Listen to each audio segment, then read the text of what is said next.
ಎಲ್ಲರಿಗೂ ನಮಸ್ಕಾರ. ನಾನು ಲಲಿತಾ. ಆಹಾರಶ್ರೀ ಚಾನಲ್ಗೆ ತಮಗೆಲ್ಲರನ್ನು ಸ್ವಾಗತಿಸ್ತಾ ಇದ್ದೀನಿ. ಇವತ್ತು ನಾನು ಇನ್ಸ್ಟಂಟಾಗಿ ರವೆ ಸೆಟ್ ದೋಸೆ ಮಾಡೋದು ಹೇಗೆ ಅಂತ ತೋರಿಸಿಕೊಡ್ತಾ ಇದ್ದೀನಿ. ಮತ್ತು ಇದರ ಜೊತೆಗೆ ಒಳ್ಳೆ ರುಚಿ ಕೊಡುವಂತಹ ಈರುಳ್ಳಿ ಪಲ್ಯ ಮಾಡೋದು ಹೇಗೆ ಅಂತ ತೋರಿಸಿಕೊಡ್ತಾ ಇದ್ದೀನಿ. ಇದು ತುಂಬ ಚೆನ್ನಾಗಿರುತ್ತೆ, ತುಂಬ ಈಜಿಯಾಗಿರುವಂಥ ರೆಸಿಪಿ. ಇದು ಇನ್ಸ್ಟಂಟಾಗಿ ನಾವು ಈ ರೆಸಿಪಿಯನ್ನು ಮಾಡ್ಕೋಬಹುದು. ಹಾಗಿದ್ರೆ ಬನ್ನಿ ಇದು ಮಾಡೋದು ಹೇಗೆ ಅಂತ ನೋಡೋಣ. ಅದಕ್ಕಿಂತ ಮೊದಲು ಆಹಾರಶ್ರೀ ಚಾನಲನ್ನು ಸಬ್ಸ್ಕ್ರೈಬ್ ಮಾಡಿ, ಲೈಕ್ ಮಾಡಿ ಮತ್ತು ಶೇರ್ ಮಾಡಿ. ಹಾಗಿದ್ರೆ ಬನ್ನಿ ರವೆ ದೋಸೆ ಮತ್ತು ಈರುಳ್ಳಿ ಪಲ್ಯ ಮಾಡೋದು ಹೇಗೆ ಅಂತ ನೋಡೋಣ. ಇಲ್ಲಿ ನಾನು 2 ಬೌಲಷ್ಟು ರವೆ ತಗೊಂಡು ಹಿಂದಿನ ದಿನವೇ ಇದನ್ನು ನೆನೆಲಿಕ್ಕೆ ನಾನು ಇಟ್ಕೊಂಡಿದ್ದೆ. ಈ ರವೆ ಇಲ್ಲಿ ಚೆನ್ನಾಗಿ ನೆನೆದಿದೆ ಕೂಡ. ನೀವು ಇಲ್ಲಿ ನೋಡಬಹುದು ಎಷ್ಟೊಂದು ಚೆನ್ನಾಗಿ ನೆನೆದಿದೆ ಅಂತ. ಇಲ್ಲಿ ನೀವು ನೋಡ್ಬೋದು ಈ ಬೌಲ್ನಿಂದನೇ ನಾನು 2 ಬೌಲಷ್ಟು ರವೆ ತೊಗೊಂಡಿದ್ದೀನಿ.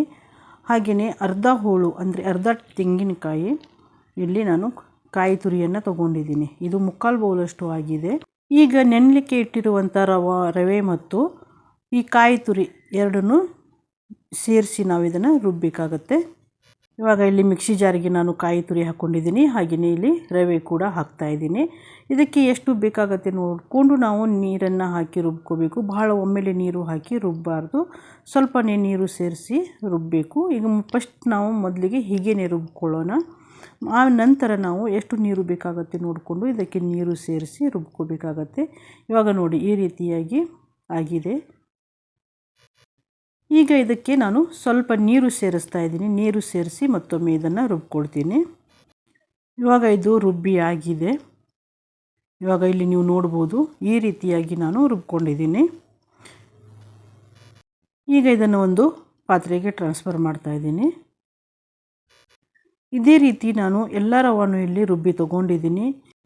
ಈಗ ಇದಕ್ಕೆ ಸ್ವಲ್ಪ ಉಪ್ಪು ಸೇರಿಸ್ತಾ ಇದ್ದೀನಿ. ರುಚಿಗೆ ತಕ್ಕಷ್ಟು ಉಪ್ಪು ಸೇರಿಸಿ ಇದನ್ನು ಚೆನ್ನಾಗಿ ಮಿಕ್ಸ್ ಮಾಡಿ ಒಂದು ಪ್ಲೇಟನ್ನು ಮುಚ್ಚಿ ಇದನ್ನು ಪಕ್ಕಕ್ಕೆ ಇಡಿ.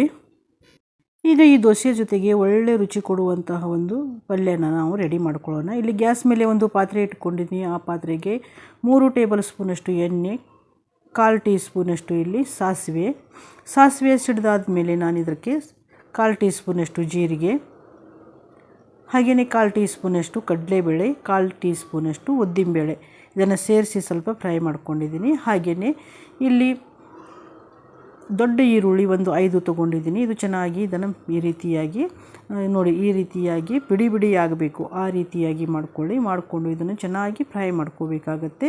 ಸಣ್ಣ ಉರಿಯಲ್ಲಿನೇ ನೀವು ಇದನ್ನು ಫ್ರೈ ಮಾಡ್ಕೊಳ್ಳಿ. ಒಂದು 10 ನಿಮಿಷನಾದರೂ ನಿಮಗೆ ಫ್ರೈ ಮಾಡ್ಕೊಳ್ಳಿಕ್ಕೆ ಬೇಕಾಗತ್ತೆ.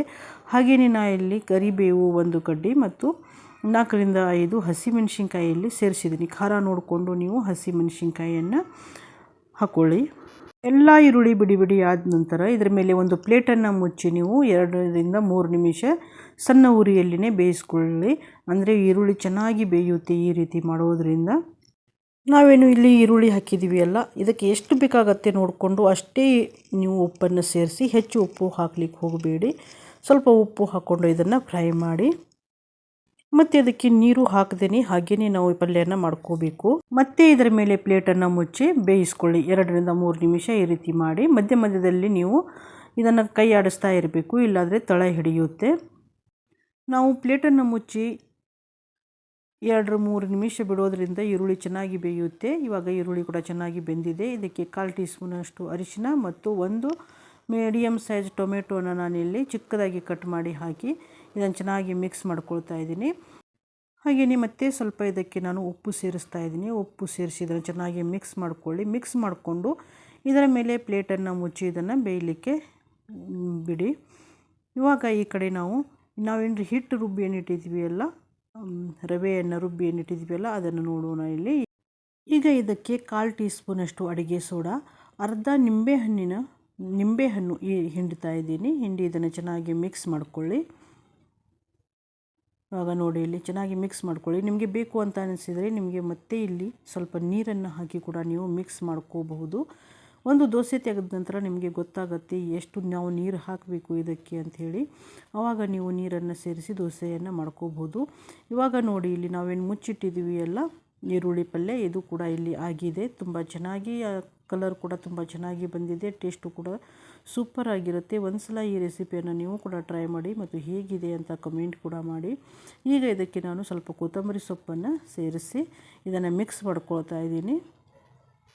ಇವಾಗ ಇಲ್ಲಿ ಈರುಳ್ಳಿ ಪಲ್ಯ ರೆಡಿಯಾಗಿದೆ. ಇದರ ಮೇಲೆ ಪ್ಲೇಟನ್ನು ಮುಚ್ಚಿ ಇಡೋಣ. ಈಗ ನಾನಿಲ್ಲಿ ದೋಸೆ ಮಾಡಲಿಕ್ಕೆ ಹೆಂಚನ್ನು ಗ್ಯಾಸ್ ಮೇಲೆ ಇಟ್ಕೊಂಡಿದ್ದೀನಿ. ಎಣ್ಣೆ ಹಾಕಿ ಒಂದು ಟಿಶ್ಯೂ ಪೇಪರ್ನಿಂದ ಇದನ್ನು ಒರೆಸ್ಕೊಳ್ತಾ ಇದ್ದೀನಿ. ಈ ರವೆ ದೋಸೆ ಬ್ಯಾಟರ್ ಏನಿದೆಯಲ್ಲ ಬಹಳ ಗಟ್ಟಿಯಾಗಿ ಮಾಡ್ಕೋಬಾರ್ದು. ನಾನಿಲ್ಲಿ ಮಾಡ್ಕೊಂಡಿದ್ದೀನಿ ನೋಡಿ, ಈ ರೀತಿಯಾಗಿ ಮಾಡ್ಕೊಳ್ಳಿ.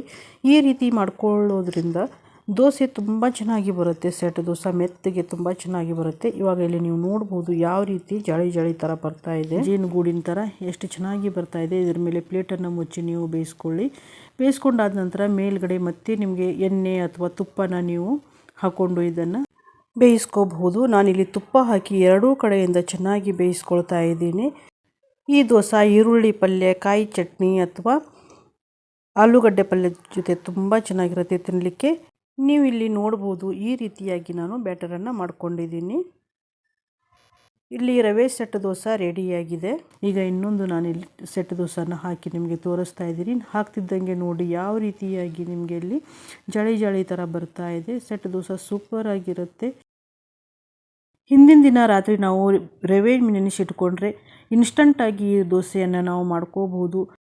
ಆಫೀಸ್ಗೆ ಹೋಗೋರು, ಬ್ಯಾಚುಲರ್ಸ್ ಯಾರು ಬೇಕಾದರೂ ಈ ದೋಸೆ ಮತ್ತು ಈರುಳ್ಳಿ ಪಲ್ಯನ ಇನ್ಸ್ಟಂಟಾಗಿ ಮಾಡ್ಕೋಬಹುದು. ಈ ವಿಡಿಯೋವನ್ನು ಪೂರ್ತಿಯಾಗಿ ನೋಡಿದ ತಮಗೆಲ್ಲರಿಗೂ ನನ್ನ ಆತ್ಮೀಯ ಧನ್ಯವಾದಗಳು.